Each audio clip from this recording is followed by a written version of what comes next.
Hello guys, at pumuli tayo sa ating channel. So guys, may tuturo ako sa inyo na tiyak na mapapakinabangan ninyo. Tungkol ito sa ads at sa mga galit sa ads. Ayaw magpa-istorbo sa ads guys. Ito sigurado makatulong sa inyo. Kung paano i-setup sa built-in ninyo sa Android ninyo mismo na kayang i-block yung ads. Narito po. So,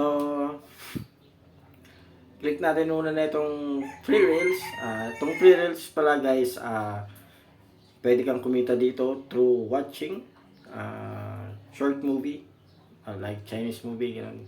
So ito guys, na-open ko siya kasi based on ads ang kanilang earning platform. Ibig sabihin, nakaka-earn sila, tsaka ikaw dito through ads. So,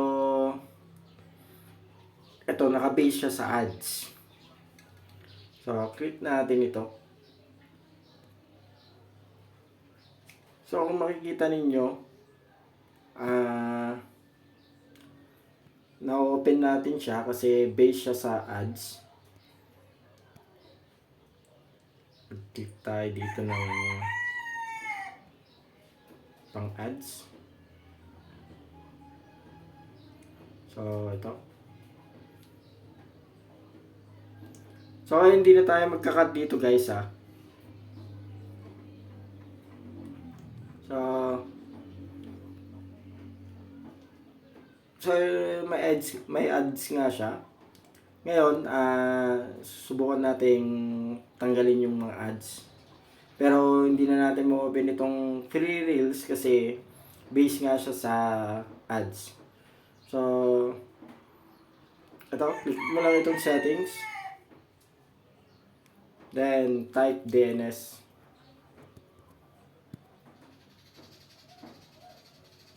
So, wait lang natin.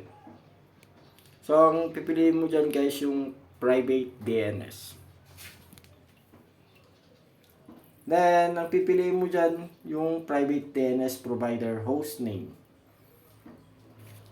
Guys, ako, nakalagay na ako dito. Ang ginamit ko is dns.atguard.com. So, kopyahin nyo na lang. Tapos yan yung ilalagay nyo dito sa mismo yung private DNS provider hostname nyo. Basta kung hindi nyo mahanap itong private DNS ninyo, i-type nyo lang dun sa settings. Tapos i-type nyo lang yung DNS, makikita nyo na yan.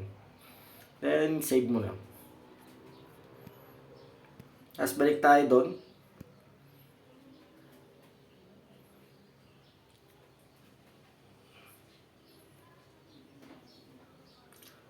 So,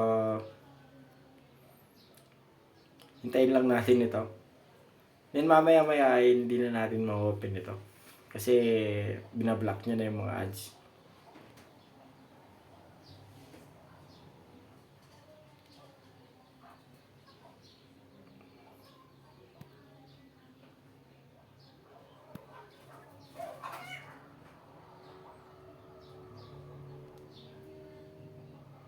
So ayan.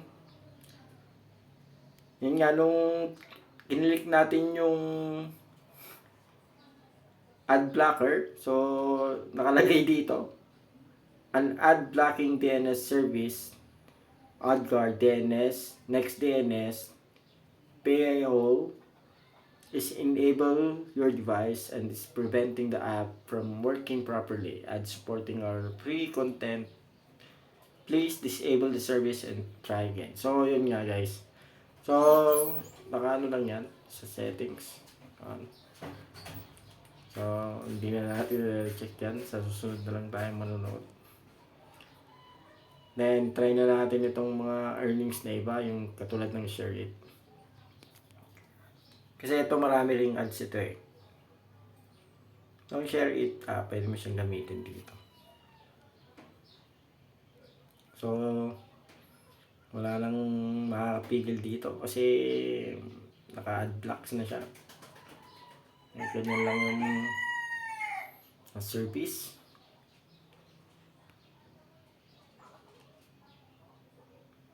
Kung makikita mo, walang store mo na dito na ads.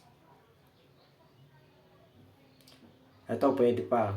Kasi, ano ito, part ito ng, ad. Ad blocker.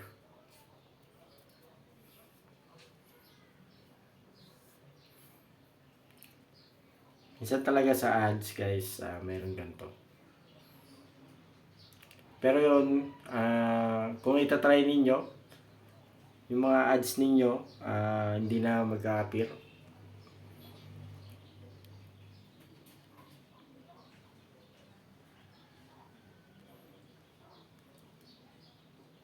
So yan, kasi pagka ganito, may lalabas na agad yung ads. Ngayon, wala na kasi naka-block na siya. Ito, mga earnings, lang ito. Kaya, So, kung mapapansin ninyo, gantong ads lang yung lumalabas. Kasi ito, talagang nakaano na ito sa Parang sa YouTube din, hindi mo siya mabablock yung mga ads dun. Kahit naka-ad blocker ka. Hindi mo siya basta-basta tatanggalan ng ads. Kasi nasa ng YouTube yun. Pero pagka naka-ad blocker ka, protected yung Android mo, hindi basta-basta lalabas yung mga ads na hindi mo kailangan.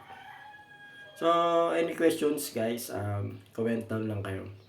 At sa mga hindi pa nakasubscribe, subscribe kayo. Fully watch this video for more information. Inulit ko, comment down. Maraming salamat po sa panonood and God bless.